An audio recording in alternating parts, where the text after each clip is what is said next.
Welcome to our channel. Today we how to update Amazon Prime Video app playback settings, quick tutorial step by step clearly. Open the Amazon Prime Video app on your device. Navigate to the bottom of the screen to find the menu icons.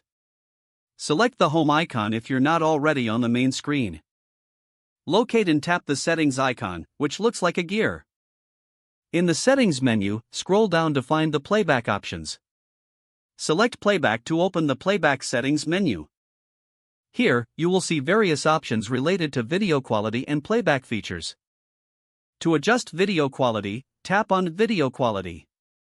Choose your preferred video quality from the options available, such as Good, Better, or Best. Next, return to the playback settings menu. Look for options like autoplay or download quality if you want to modify those settings.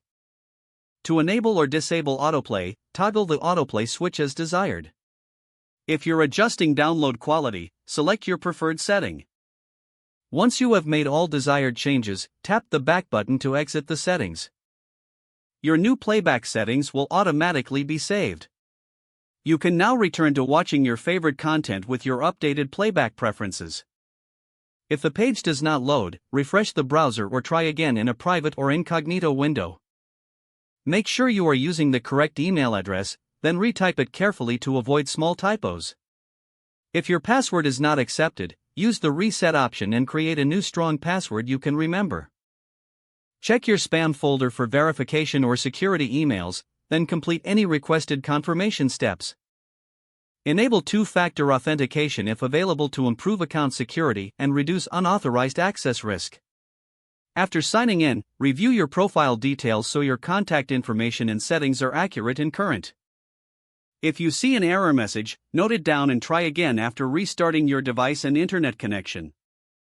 Log out when you finish, especially on shared devices, to keep your account and payment information secure. If the page does not load, refresh the browser or try. Make sure you are using the correct email address, then retype it carefully to avoid small typos. If your password is not accepted, use the reset option and create a new strong password you can remember.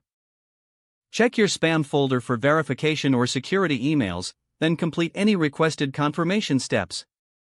Enable two-factor authentication if available to improve account security and reduce unauthorized access risk. Don't forget to like this video and subscribe to our channel for more step-by-step tech guides.